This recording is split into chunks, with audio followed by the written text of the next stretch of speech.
Commander Vexthal stood before the assembled cadets of the Galactic Defense Academy, his scarred carapace gleaming under the harsh lights of the lecture hall. Forearms crossed behind his back, mandibles clicking nervously as he surveyed the eager faces of a dozen different species. Crystalline Zerathi, towering Gorvani, sleek Aquarian delegates, and many others filled the tiered seating. "Today marks my final lecture before retirement," he began, his voice carrying the weight of 3 centuries of warfare. "I have commanded fleets against the Hive Queens of Sector 7. I have personally dueled the Shadow Lords of the Void Reaches. I have witnessed the fall of the Titan worlds and survived the Crimson Nebula campaigns." A young Zerathi cadet raised a translucent appendage. "Commander, which species proved the most challenging opponent?" Vexthal's compound eyes dimmed and silence stretched across the hall. When he spoke again, his voice carried an unfamiliar tremor. "None of you have asked me about humans before. Perhaps that is for the best." The cadets exchanged glances. Humans were barely mentioned in galactic military databases, classified as a minor species from a backwater system called Sol. Their homeworld had been glassed during the Third Expansion War nearly 200 years ago, their survivors scattered across the galaxy as refugees and mercenaries. "Sir, humans are extinct, are they not?" asked a Gorvani cadet, his massive frame shifting uncomfortably. "Extinct." Vexthal repeated the word like a curse. "That is what the records state.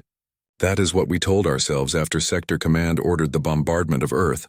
But I was there, young ones. I was there when we tried to break them." He moved to the holographic display at the center of the hall, his movements betraying an old warrior's instinct for storytelling. With a gesture, he summoned images of Earth as it had been: blue oceans, green continents, swirling white clouds. The humans called it home for over 200,000 years. When we arrived, they had barely achieved faster-than-light travel. Their technology was primitive by our standards. Their military consisted of projectile weapons and crude energy shields. By all calculations, they should have surrendered within days of our arrival. The display shifted to show massive Confederation dreadnoughts descending through Earth's atmosphere, their shadows darkening entire continents. Vexthal's mandibles clicked again, faster now. "I commanded the assault on their largest military installation, a place they called the Pentagon. My tactical analysis predicted complete victory within 6 hours. We had overwhelming numerical superiority, advanced plasma weapons, and personal energy barriers that could deflect anything in their arsenal." A Aquarian cadet leaned forward. "What went wrong, sir?" "Wrong?" Vexthal's laugh was hollow. "Nothing went wrong with our tactics or equipment. What I failed to understand was the nature of the enemy we faced. You see, every species we had conquered before possessed what we considered normal survival instincts. When faced with certain death, they retreated. When overwhelmed, they surrendered. When their leaders fell, their resistance crumbled. The hologram shifted to show scenes of battle. Confederation forces advancing through ruined cities, their blue plasma fire lighting up the darkness. But something was different in these images.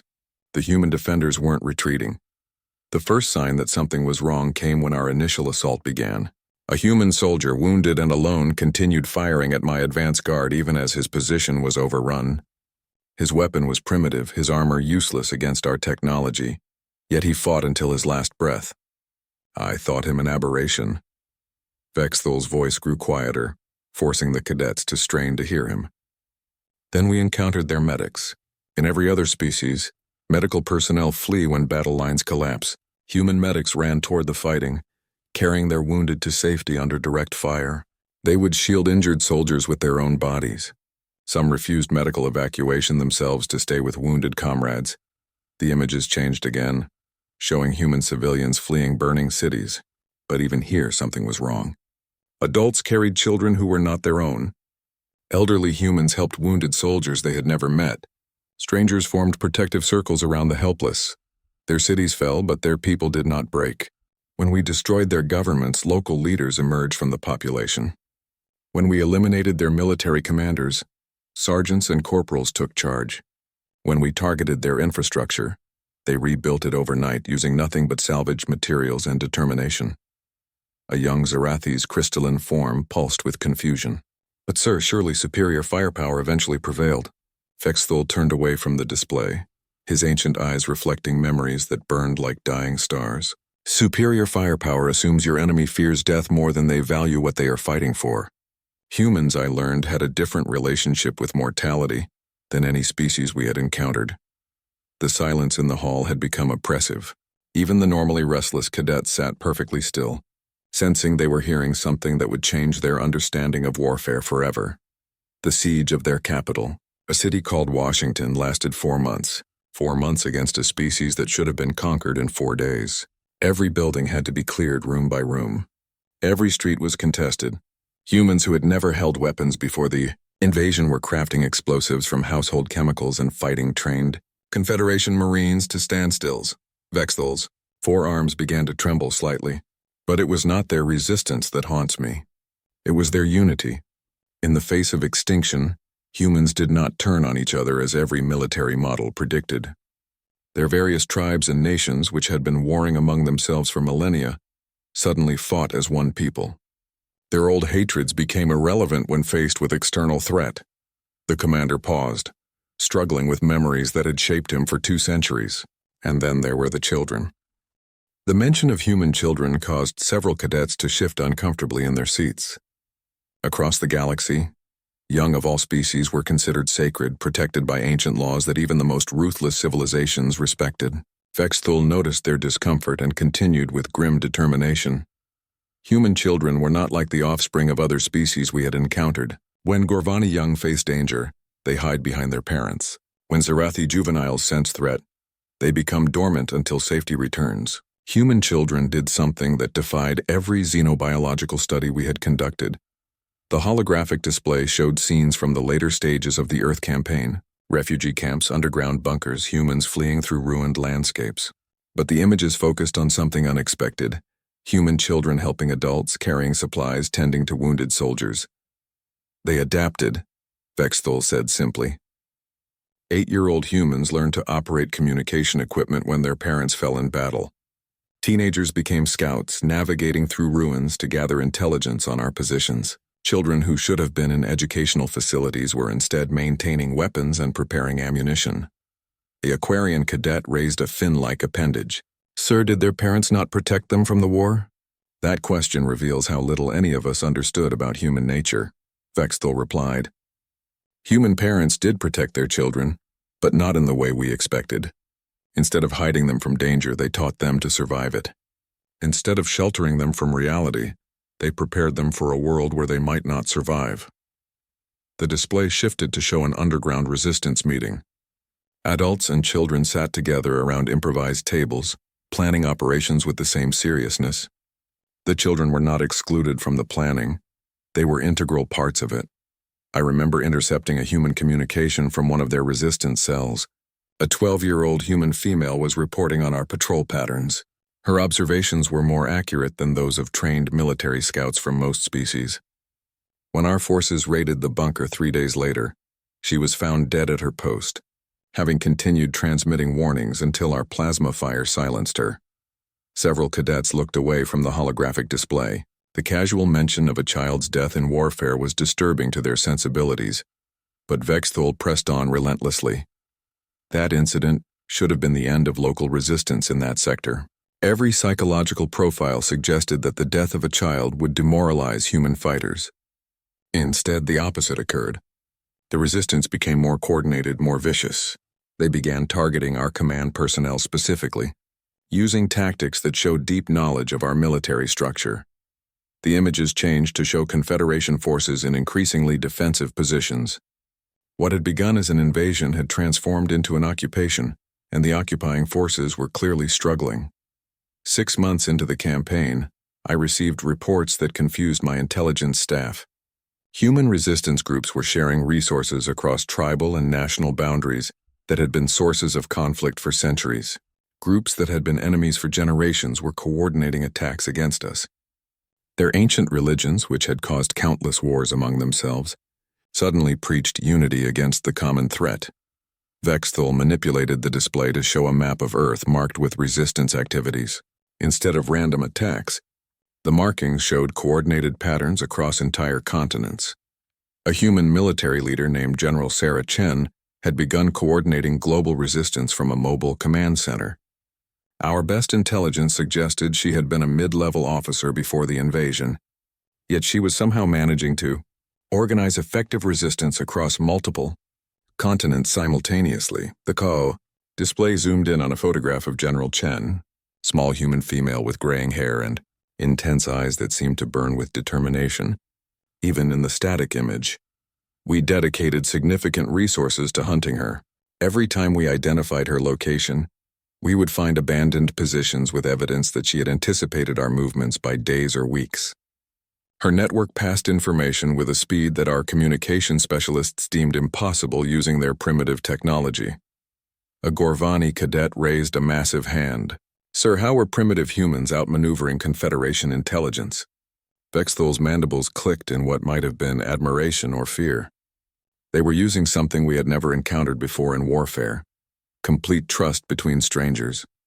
Human resistance fighters would risk their lives to pass messages to people they had never met, simply because those people were also human. Information flowed through their networks not because of military hierarchy or technological systems, but because of species loyalty that transcended all other considerations. The display showed intercepted human communications, text messages, radio transmissions, even handwritten notes passed between resistance cells. The content was shocking in its simplicity and effectiveness. We intercepted thousands of these communications. Not once did we find evidence of humans betraying their own species to save themselves. This was unprecedented in our experience. Every other species had produced collaborators within weeks of invasion. Humans who worked with us were universally revealed to be double agents feeding us false information.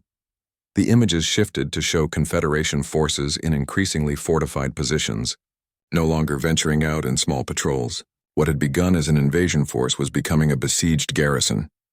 8 months after the invasion began, I was commanding defensive operations.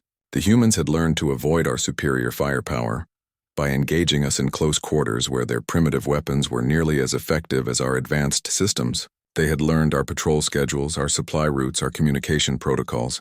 Most disturbing of all, they had learned to predict our strategic thinking. Vexathul paused, his ancient eyes focusing on something beyond the lecture hall.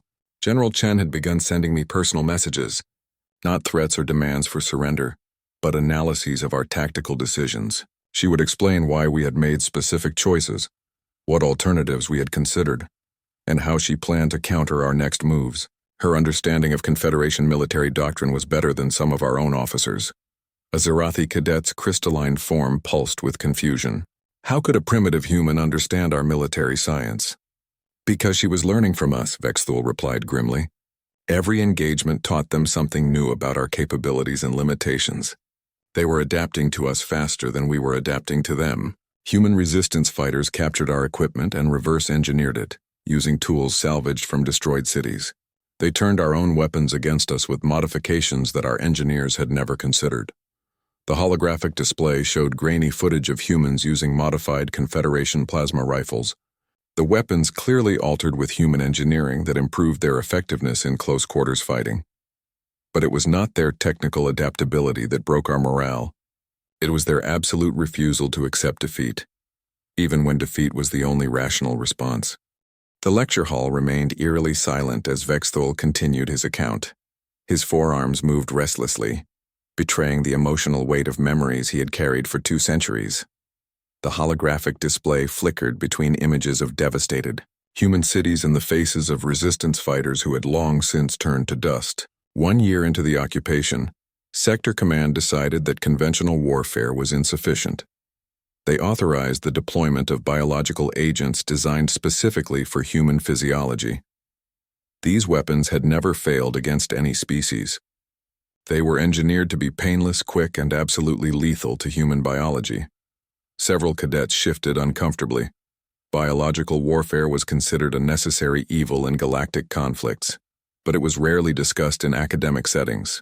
The clinical nature of species-specific pathogens made even hardened warriors uneasy.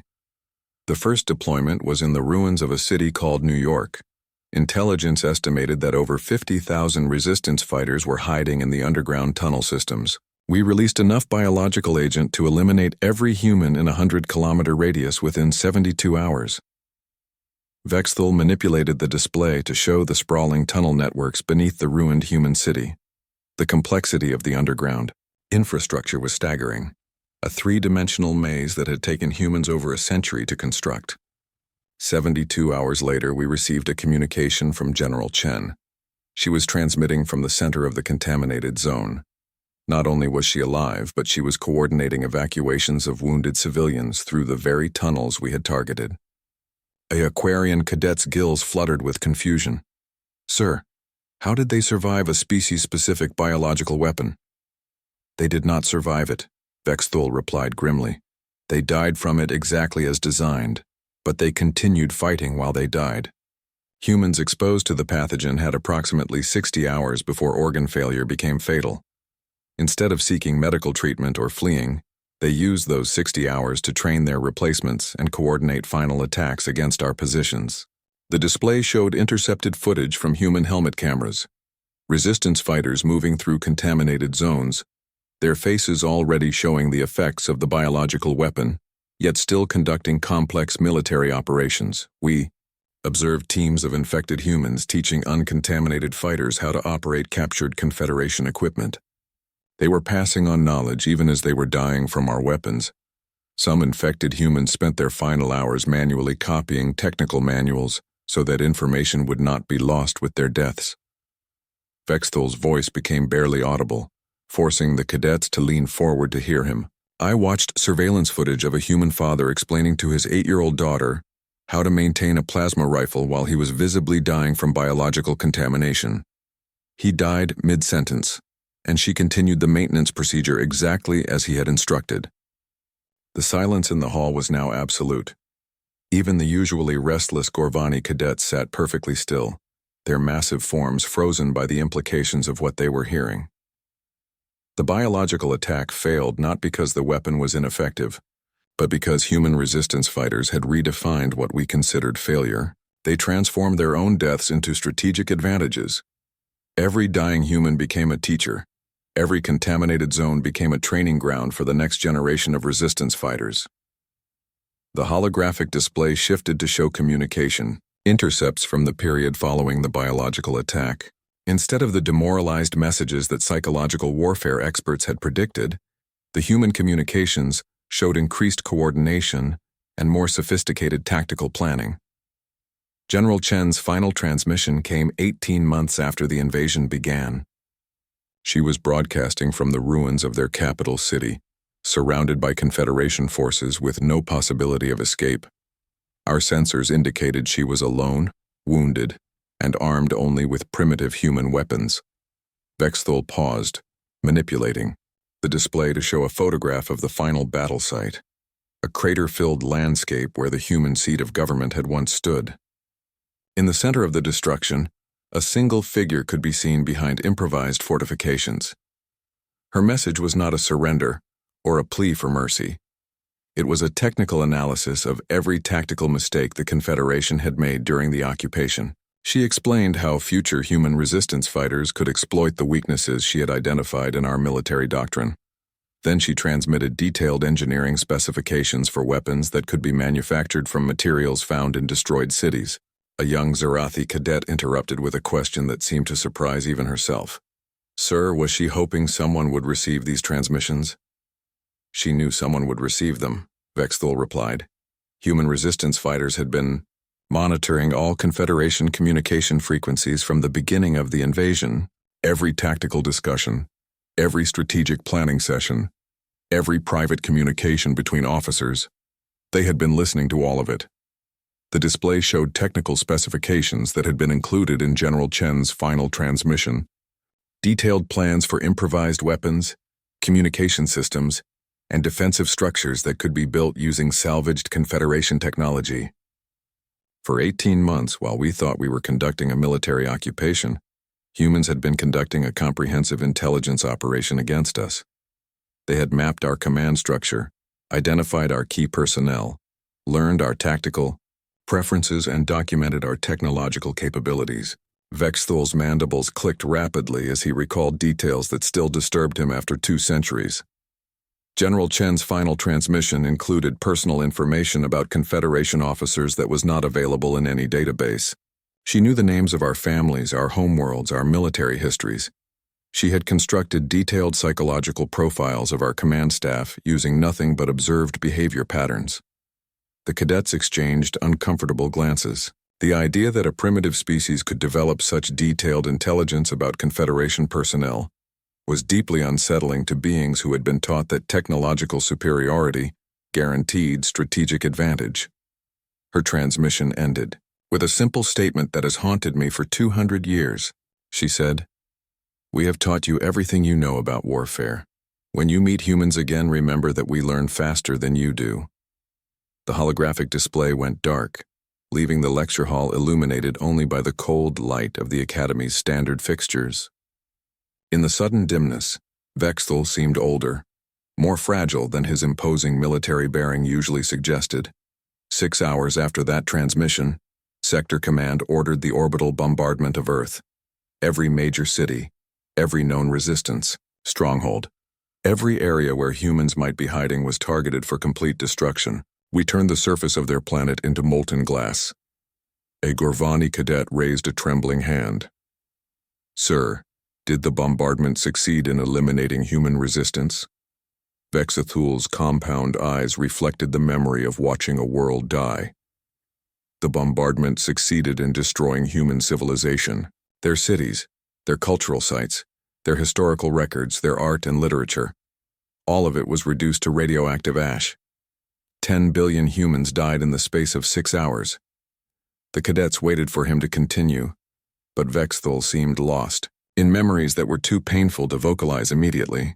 Commander Vexthal stood motionless for long moments, his scarred carapace reflecting the dim Academy lighting. When he finally spoke again, his voice carried the weight of witnessed horrors that had shaped galactic policy for 2 centuries. The orbital bombardment should have been the end of the human problem. Every predictive model indicated that any survivors would be scattered refugees, broken and demoralized. Sector Command classified the Sol system as a dead zone and moved on to other expansion priorities. I was reassigned to campaigns in the Outer Rim, promoted for my success in the Earth operation. The holographic display flickered back to life, showing star charts marking Confederation expansion routes following the destruction of Earth. Dozens of systems fell under Confederation control in the years that followed, their conquests proceeding with the efficiency that had made the galactic government the dominant power in known space. For 5 years, I commanded fleets against the crystalline hegemony in Sector 12, standard operations, overwhelming force, technological superiority, negotiated surrenders when faced with inevitable defeat. I had begun to think that humans had been an aberration, a statistical anomaly in the otherwise predictable nature of galactic warfare. Vexthal manipulated the display to show battle records from various Confederation campaigns, victory after victory, each following established patterns of conquest that had proven effective for centuries. Then I received an assignment that should have been routine: investigate reports of piracy in the Kepler Drift, a region of space considered too dangerous for regular patrols. Pirates and smugglers had been using the asteroid fields there for decades, but recent attacks had shown unusual coordination and effectiveness. The display shifted to show the chaotic region of space known as the Kepler Drift, thousands of asteroids orbiting a dying star, creating a maze of gravitational anomalies and sensor shadows that made conventional navigation nearly impossible.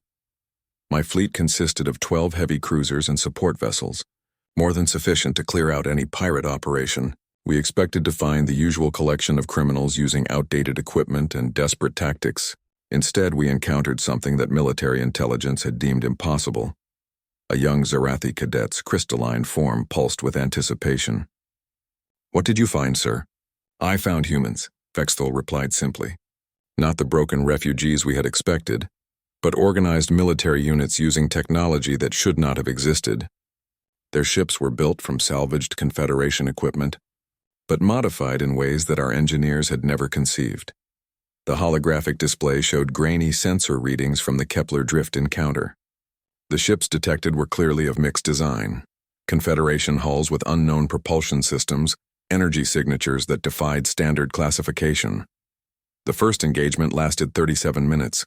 My flagship, a dreadnought-class vessel that had never been seriously damaged in 3 decades of service, was disabled by weapons fire from what appeared to be a converted cargo hauler. The humans had somehow modified standard mining equipment to punch through our primary shields. Vexthul's forearms moved restlessly as he recalled the tactical impossibility of that first encounter. Our tactical computers could not predict their movement patterns because they were not following any recognized combat doctrine.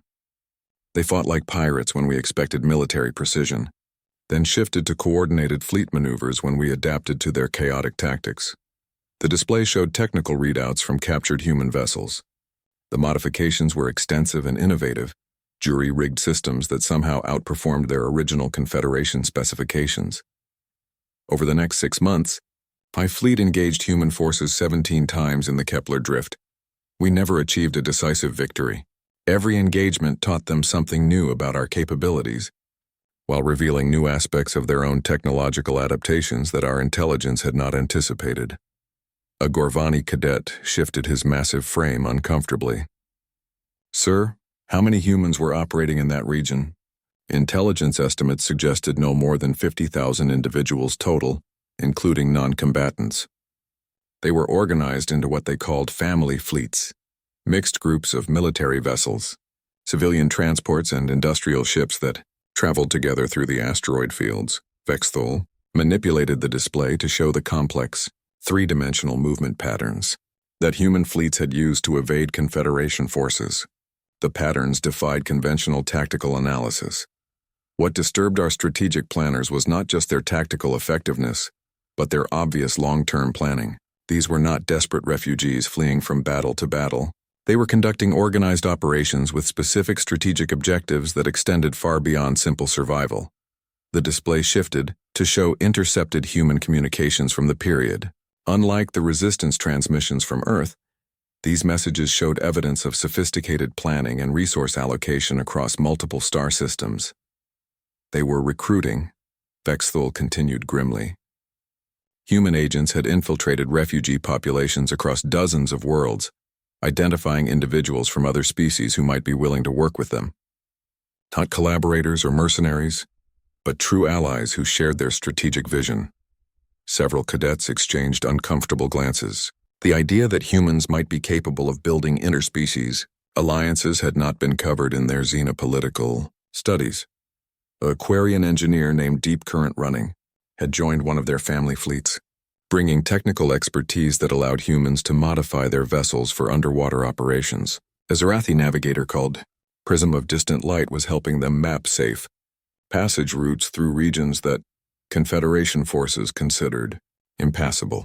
The holographic display showed photographs of these alien allies working alongside human crews.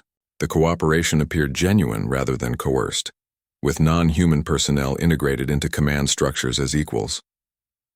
Most concerning of all was the presence of Gorvani warriors in human fleets. 36 individuals from the most militarily respected species in the galaxy had chosen to fight alongside humans against Confederation forces. When we captured one of these Gorvani for interrogation, his testimony was enlightening. Vexthul paused, manipulating the display to show the imposing figure of a Gorvani warrior in human military gear. Even in still images, the massive being projected an aura of competence and determination. War leader Thokmaran had served with distinction in Confederation forces for over a century. His military record was exemplary, his loyalty to galactic order unquestioned. Yet he had abandoned his commission to fight alongside human refugees against his former allies. A Gorvani cadet in the audience stirred uncomfortably, recognizing the name from military history courses. Thokmaran had been considered a hero of the Confederation until his mysterious disappearance during the Outer Rim campaigns. During interrogation, war leader Thokmaran explained his decision in terms that challenged everything we understood about species loyalty and military honor. He said that humans had taught him the difference between following orders and fighting for principles worth dying for. The display showed excerpts from the interrogation transcripts. Even in official military documents, the Gorvani warrior's words carried a conviction that was difficult to dismiss as mere propaganda. He described human military culture as fundamentally different from Confederation doctrine. Human commanders, he claimed, did not simply issue orders to be obeyed without question. They explained the reasoning behind strategic decisions and encouraged subordinates to suggest improvements or alternatives. Vexthul's mandibles clicked nervously as he continued. More disturbing was his claim that human forces had never asked him to betray his own species. They had recruited him not as a turncoat, but as a representative of Gorvani interests in a multi-species alliance against what they termed galactic tyranny. The cadets absorbed this information in uncomfortable silence. The suggestion that the Confederation might be viewed as tyrannical by its own former soldiers was not a concept that appeared in standard military education. The weight of Vexthul's revelations settled over the lecture hall like a suffocating blanket. The commander seemed to age visibly as he prepared to share the most disturbing aspects of his encounters with humanity. His compound eyes dimmed as he accessed memories that had been classified for 2 centuries. The interrogation of war leader Thokmarin revealed intelligence that changed everything Sector Command thought they knew about human survivors. These were not scattered refugees clinging to existence in the outer systems. They had established what they called the Free Worlds Coalition, a governing structure that spanned multiple star systems and included dozens of species. The holographic display showed a star map marked with territories that officially belonged to the Confederation, but were apparently under the control of this human-led alliance. The scope of their influence was staggering. According to Thokmarin, human leaders had spent the 5 years since Earth's destruction studying every aspect of Confederation government, military doctrine, and administrative structure. They had identified fundamental weaknesses in our system that even our own political analysts had overlooked. Vexthul manipulated the display to show organizational charts comparing Confederation hierarchy with the human coalition structure. The differences were profound. Where Confederation systems relied on rigid chains of command, human organizations showed flexible networks of cooperation. The humans had concluded that the Confederation's greatest vulnerability was not military or technological, but philosophical. They claimed that our entire system was built on the assumption that superior force could create lasting peace, and they intended to prove that assumption false. A Zarathi cadet's crystalline form pulsed with confusion. "Sir, how could a few thousand refugees challenge a galactic government?" "By refusing to play by our rules," Vexthul replied grimly. "Every military engagement we fought with human forces taught us the same lesson. They would not accept the logical limits of warfare. When outnumbered, they recruited allies. When outgunned, they developed new tactics. When defeated, they retreated only to attack from unexpected directions." The display shifted to show battle records from multiple encounters across various star systems. What emerged was a pattern of human forces appearing wherever Confederation expansion faced significant resistance from local populations. Intelligence reports began arriving from across the galaxy describing the same phenomenon. Wherever indigenous species resisted Confederation expansion, human advisors would appear to provide technical assistance and tactical training. They were not conquering worlds for themselves. They were helping others resist conquest entirely. Vexthul's 4 arms moved restlessly as he recalled briefings that had challenged every assumption about post-war galactic politics. The humans had weaponized something we had never encountered before in galactic warfare: the concept of voluntary cooperation between different species for mutual benefit. The holographic display showed examples of human-assisted resistance movements across dozens of worlds. Local species working with human advisors to develop defenses against Confederation expansion, sharing technology and resources in ways that violated every principle of interspecies competition. Most disturbing was their success rate. Species that should have fallen to Confederation forces within weeks were holding out for months or years with human assistance.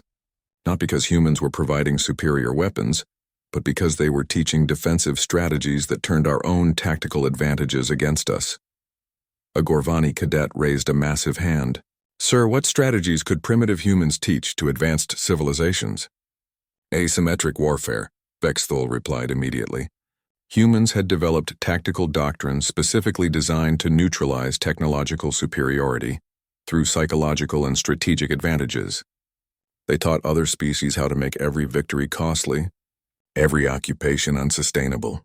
The display showed technical manuals that had been recovered from human training camps, detailed instructions for conducting effective resistance against technologically superior forces. The sophistication of the tactical thinking was remarkable for a species that had possessed interstellar technology for less than a century. But their most effective weapon was not any form of military hardware. It was their ability to inspire other species to believe that freedom was worth the cost of fighting for it. This concept of ideological warfare was completely outside our tactical understanding. Vexthol paused, manipulating the display to show propaganda materials recovered from human operations. Unlike typical military communications, these documents emphasized shared values and mutual respect between different species rather than surrender demands or territorial claims. Human propaganda did not threaten enemy populations or promise material rewards for cooperation. Instead, it asked a simple question that proved devastatingly effective. What kind of galaxy do you want your children to inherit? The question hung in the air like a challenge. Several cadets shifted uncomfortably, recognizing the power of such a direct appeal to long-term thinking rather than immediate survival concerns. 18 months after my first encounter with human forces in the Kepler Drift, I received orders to take command of a task force dedicated exclusively to eliminating what Sector Command now classified as the human problem. The operation was designated Final Solution and involved coordination between 12 separate fleet commands. The display showed the massive scope of military resources dedicated to eliminating human influence across the galaxy, hundreds of ships, thousands of personnel, and weapon systems that had previously been reserved for major interstellar wars. The operation began with simultaneous attacks on every known human stronghold across 47 star systems. We deployed overwhelming force designed to eliminate any possibility of resistance or escape. Intelligence estimates indicated that we would encounter no more than 200,000 humans total. Vexthol's mandibles clicked rapidly as he recalled the scale of military commitment required for what should have been a simple mop-up operation. 6 months and 17 major engagements later, we had succeeded in eliminating exactly 0 human strongholds. Every attack found empty facilities with evidence of recent evacuation. The holographic display showed surveillance footage from abandoned human bases. The facilities had been systematically stripped of anything useful, leaving behind only basic structures and occasional messages taunting Confederation forces. The humans had anticipated our strategy and evacuated their people months before our attacks began. More disturbing, they had used the time to prepare defensive positions in locations that our intelligence had never identified. They had been watching us plan the operation and preparing countermeasures for strategies we had not yet implemented. Aquarian cadets' gills fluttered nervously. How could they have monitored Confederation strategic planning? Vexthol's voice dropped to barely above a whisper. Because they had infiltrated our command structure. Human agents had been operating within Confederation military and political organizations for years, gathering intelligence and influencing policy decisions from within our own government. The revelation sent shockwaves through the assembled cadets. The idea that humans could successfully place agents within Confederation institutions suggested capabilities that bordered on the impossible. For a supposedly primitive species, the scope of their intelligence operation only became clear when we began analyzing communication intercepts from the Final Solution campaign. Humans were not just reacting to our tactical decisions, they were predicting our strategic thinking with accuracy that suggested intimate knowledge of Confederation military doctrine. The display showed comparison charts between predicted human responses and actual battlefield outcomes. The correlation was so precise that it suggested either impossible prescience or comprehensive infiltration of Confederation planning processes. 3 years into the Final Solution campaign, I received a personal communication from someone identifying herself as Admiral Sarah Chen. Not General Chen, who had died in the bombardment of Earth, but her daughter, a new human leader who had inherited command of the resistance movement. The name Chen struck the assembled cadets like a physical blow. They had heard the stories of the first General Chen, the human leader whose final transmission had helped shape Confederation military doctrine for decades. The idea that her legacy had survived the destruction of Earth was deeply unsettling to beings who had been taught that eliminating leadership structures would cripple any resistance movement. Admiral Sarah Chen's transmission was unlike anything we had encountered in galactic warfare. Vexthol continued. his voice carrying the weight of memories that still defied rational explanation. She did not issue threats or make demands. Instead, she invited me to surrender. The holographic display showed the text of the transmission, its simple language carrying implications that had shattered Confederation assumptions about the nature of the conflict. The message was brief, respectful, and utterly confident in ways that challenged every principle of military psychology. She explained that human forces had been studying my tactical decisions for 3 years and had developed detailed psychological profiles of every officer in my command structure. She knew our individual strengths, weaknesses, and likely responses to specific strategic pressures. Vexthul manipulated the display to show personnel files that had somehow been compiled by human intelligence. The accuracy of the psychological assessments was remarkable.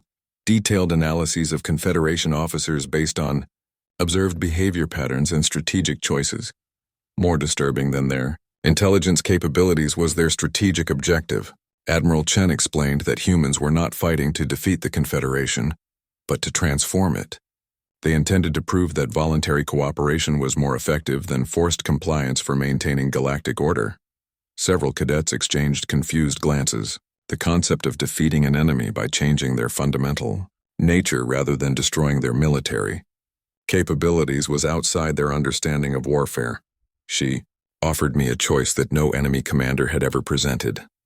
Continue fighting a war that was already lost, or join a movement that was reshaping the galaxy according to principles that would benefit all species equally. The display showed star charts marking systems where local governments had peacefully transitioned from Confederation control to independent status with human assistance. The number of defections was staggering, entire sectors choosing voluntary cooperation over military occupation.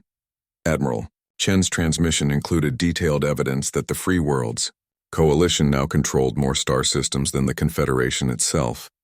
Not through conquest, but through voluntary association of species that had chosen cooperation over domination. Vexthul's compound eyes reflected the memory of reviewing intelligence that had fundamentally challenged his understanding of political power. The humans had accomplished something that our political scientists had deemed impossible. They had created a stable, interspecies government based on mutual benefit rather than military superiority. The holographic display shifted to show economic data comparing Confederation territories with coalition systems. The independent worlds were not just surviving without Confederation protection. They were thriving in ways that centrally controlled systems had never achieved.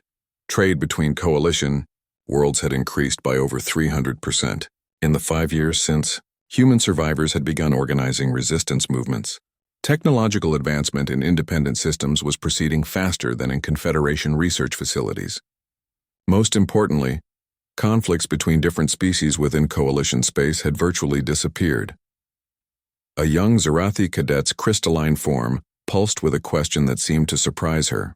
"Sir, how are humans preventing interspecies conflicts?" By changing the fundamental assumptions about resource competition that had driven galactic politics for millennia, Vexthul replied.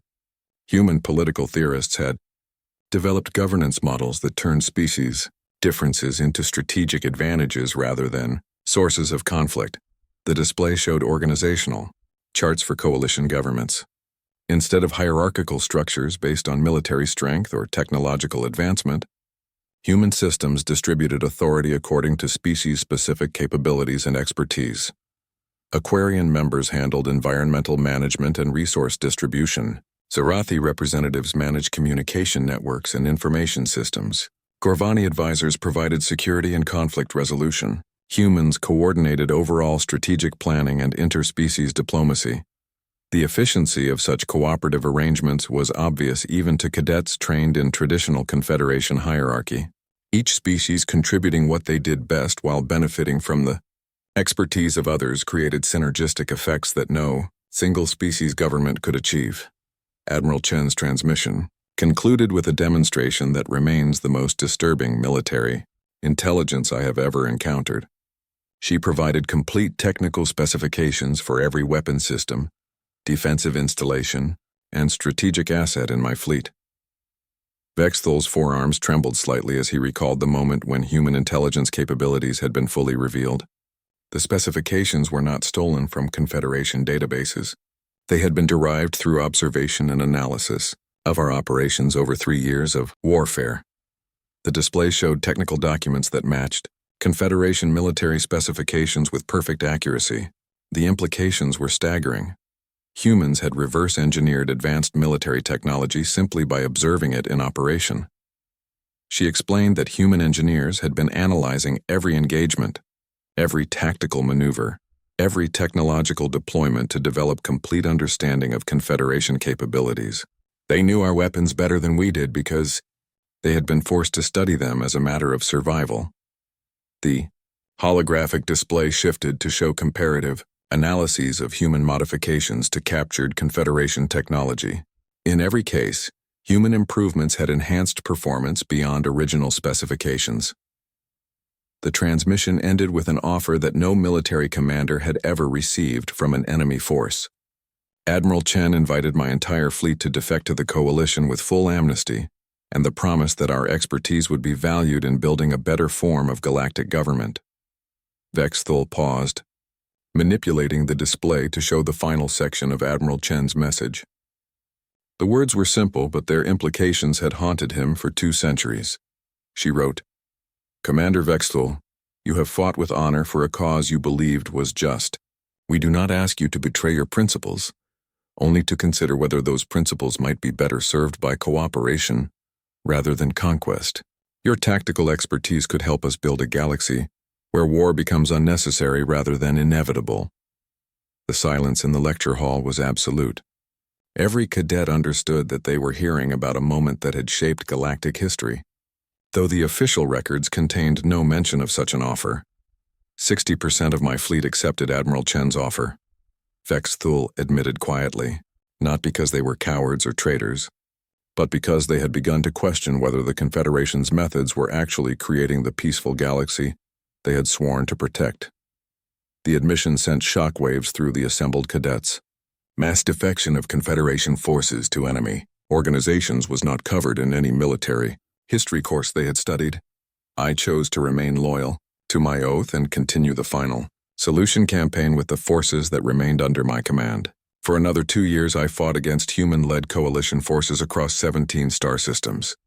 Vexthal's voice became barely audible as he prepared to share the conclusion of his military career. The campaign ended when Sector Command ordered me to implement the same solution that had been used against Earth: complete orbital bombardment of every world that harbored human survivors. The display showed targeting data for the planned bombardment.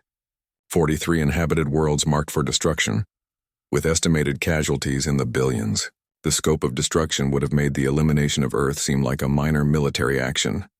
I refused to carry out those orders, Vexthal said simply, not because I had been corrupted by human propaganda, but because I had finally understood what Admiral Chen meant about principles being better served by cooperation than conquest. The cadets stared at their instructor in stunned silence. Refusal to obey direct orders was the ultimate military crime. Yet Vexthal stood before them as a decorated veteran and academy instructor. The official records state that the final solution campaign ended with a negotiated ceasefire when human resistance proved too costly to eliminate. The truth is that it ended when enough Confederation officers refused to participate in genocide that the operation became impossible to continue. Vexthal moved to the center of the lecture hall, his scarred carapace bearing witness to 3 centuries of warfare that had ultimately taught him the limitations of military force. Today, the Free Worlds Coalition controls over 60% of known space through voluntary association rather than conquest. The remaining Confederation territories are slowly adopting coalition governance models because their own populations have seen the benefits of cooperation over domination. The holographic display showed current galactic political boundaries. The transformation was remarkable. A galaxy that had been united by force was peacefully reorganizing itself according to principles developed by a species that had been classified as extinct. Humans taught the galaxy something that no previous civilization had understood.